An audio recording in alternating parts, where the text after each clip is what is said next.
Right? So without further ado, can I please introduce Sally Field and Michael Showalter?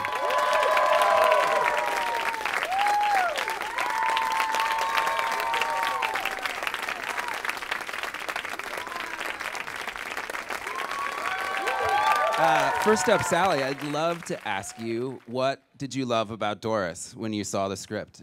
Wow, everything. It's not like anything I had ever read or seen before.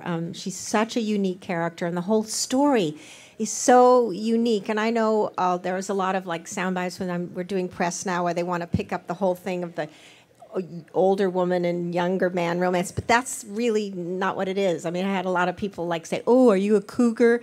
I was like, no. Because it really is about so many things that relate to us all, whether you're an older woman or a younger guy, or it has to do with just being isolated and not being able to move on into the next stage of your life. Of course, I said yes to it immediately. And what did you like especially about Sally's interpretation of Doris? Was there anything that surprised you? It's a really delicate role, I think, to capture the true essence of what we wanted her to be. And Sally was always the person that we thought we most would want to do it, because she's funny, she's fragile, she's fierce, and she's incredibly lovable character, and she's all these different things. And I just think Sally can do all of that, and that's what we see in this character.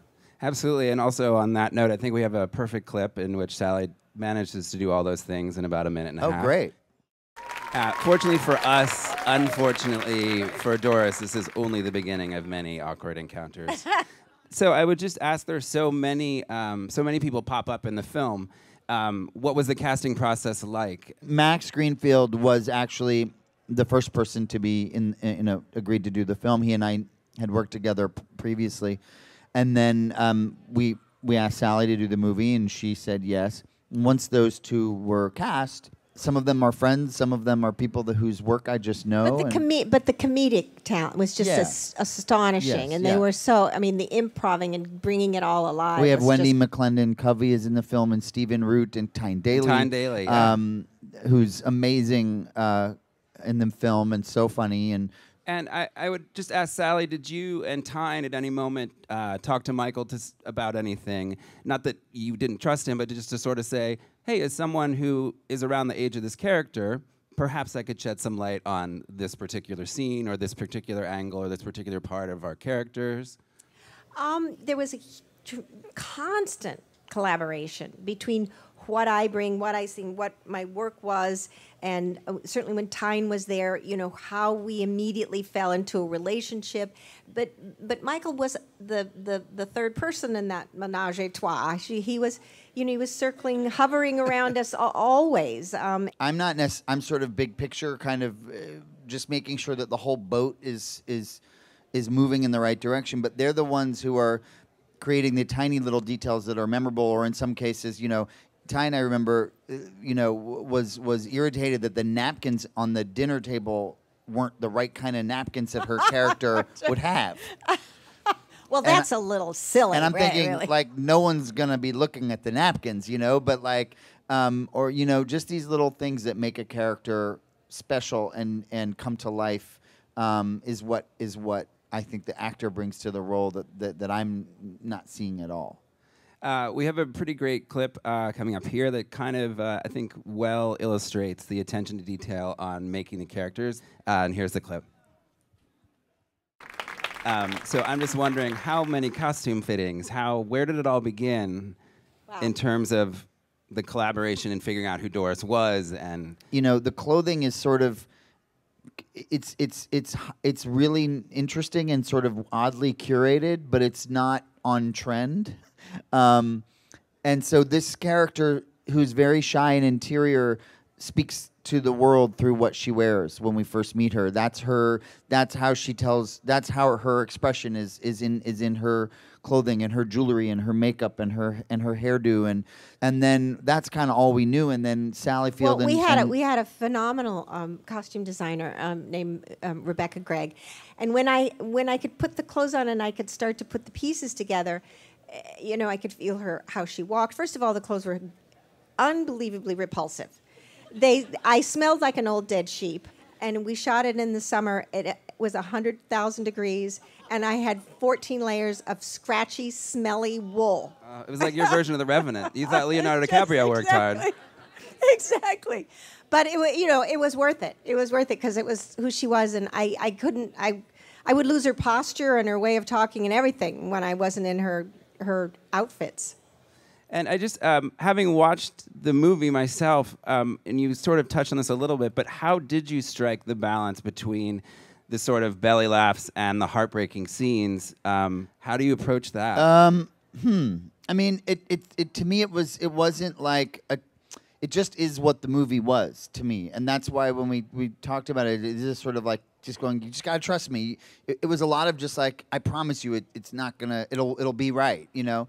You see the final product, and my hope is that people will see that they can live hand in hand. The broad humor and the really sad stuff can live together. Absolutely. You know, certainly for me, the weaving those territories together only works is if you have every moment of it really rooted in what you've created as the character, the real, honest, emotional place that character is living at the time. Right. And always being, the minute you're not in a real place, it becomes a cartoon. It becomes a caricature. Right. Well, you both do beautiful jobs of doing the weaving that you're talking about of those two things. And before we go out to the audience for questions, I thought I would indulge you with one more scene. This doesn't need much setting up. It is just another typical encounter between Doris and John that might enter into the fantasy zone.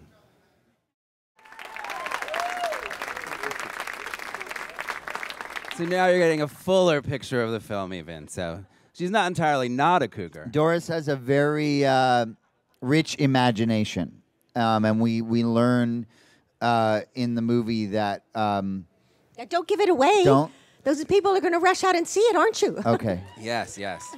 Hi, I'm a graduate student at NYU in cinema studies, and I would like to know what are some things that have influenced you in your career, films, actors, filmmakers, television shows, for both of you. For both of us. Thank you.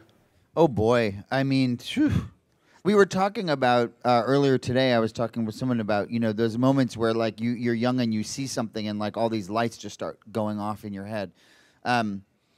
I have had so many of those moments, and I'll give one example, and then the movie Animal House, which I saw when I was in 4th grade, like exploded my brain. And as a fourth grade 10-year-old boy or whatever, but John Belushi's character in that movie blew my mind. And I from that moment forward, I was like, I want to do comedy. I want to pursue this, you know? And then there have been 100 million after that. But that was like the first big aha moment for me, was the movie Animal House. Not just in the writing, the directing, the music, the soundtrack to that movie, everything about it. So I can't say that I had films that you know were great influences to me. I mean, the people that I loved watching was because I would stay home from school and watch the Ben Hunter matinee, and I'm sure you don't know what that is. But, you know, I would watch Irene Dunn, and I would watch, you know, Cary Grant and Katharine Hepburn. I would, you know, in these films that I would be transported by Barbara Stanwyck, who could do comedy and drama. So they weren't like, it wasn't like a contemporary look at what might influence me. Certainly in my young life, as and then I was in situation comedy, and it was incredibly difficult to get out. And it was really, I'm sorry if you're a fan of any of these, but it was so moronic.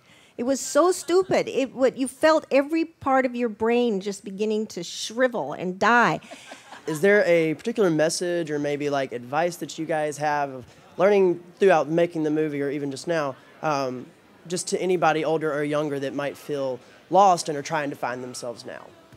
If there's a theme or a message, maybe that it's never too late to change, be what you might have been. To start over, to start again, to start something, A, and B, it is possible to change. See, it's funny. He has a very different take on this movie than I do. You don't think she changes? No, I think she's always been the same. I think people, what's interesting is people, their bodies get older, and things happen to their face and the rest of them. But then you venture forward and you find out what you are. You don't change. You actually invite yourself to know That's yourself. what I meant. That's what I meant. I felt kind of a Norma Ray-ish kind of element come out, as well as is it Malin from Steel Magnolias? And my real question is, are any of the changes that may have evolved in the technology of filmmaking having any impact on how it is in the process of making the film for both of you? Let's see. I don't think there's any similarities that I can feel between Norma Ray or Steel Magnolias, except they're played by the same actor, me.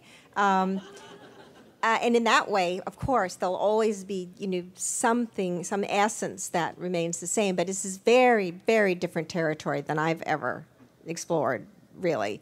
The only thing, sometimes the tiniest bit reminds me of pieces of Sybil, But a moment where I actually shot, I thought, oh no, I'm Sybil. Oh no, we got to get out of this. We got to find another way to do this. Remember when I said that? I said that to you. The technology, I will just say, we shot the movie on video. The technology for shooting on video is just unbelievable. I think this movie looks like it was shot on film. It makes it easier to shoot a movie, and then kind of anyone can do it, which is nice. It's how I got started. I mean, making videos and for no money and putting them, showing them to my friends and on the internet or whatever. Like that is in a lot of ways, how my career started. Hi, this question is for Sally Field. I want to know, how was the kiss? Oh, you've gone right to that cougar land, I see, no matter how much I try to tell you it. This is what I'm just amazed at. I just have to tell you this. I've been doing this for I've been in this business for 53 years. I'm still stunned about the kiss I got from Paul Newman. And you're asking me, not that Max wasn't one cute little fella, I'm telling you. But I kissed a lot of guys on screen, young and old. He was just another set of lips, girls. I'm telling you, not that they weren't attached to something worth looking at. And I just dug right in. But honestly, what's the big deal? If he'd have turned his head and puked, I might have felt bad. But he didn't seem to be hesitant. Matter of fact, Michael would say, cut, cut, cut, cut, hello. I would have gone as far as whatever, First of all, I'm going to commend you, Sally. You are fabulous on TV, film, no matter what. I would like to know, what is the secret of your longevity, and what do you prefer to do most? More so TV shows or movie? And I loved you in Brothers and Sisters. Thank you. Thank you. Honestly, I'm an actor. I'll go wherever the work is. If they were putting on a play over there in the corner that I happen to like, that's where I'd be, nightly. Except for Mondays. And longevity, boy, to have a long-term career is so challenging and interesting. It is about so many things. Really riding the lows, because they will be crushing lows, but learning what's there for you to understand in those lows. I've always thought it's what you do during that time that really informs what the next part of your life is. So in that way, it's a kind of Doris thing, allowing those lows to not paralyze you, but to,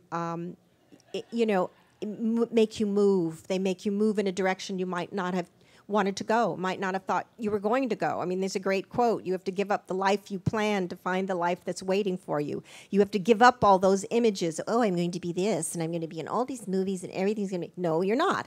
You have to give up all of that and find what it is that really makes you feel alive. And if it's because it's the work, then where is it, and how do I get to it, and how do I get better? How am I so good that no one can say no?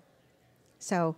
And then you just keep putting one foot in front of the other, and one day it's 53 years later. Wow. Michael Showalter, Sally Field, thank you so much for coming to the Apple Store tonight. So yeah, thank you so much. Everyone, please go out and see it. It's a fantastic film. Thank you. Thank you, everyone. Thank you so much.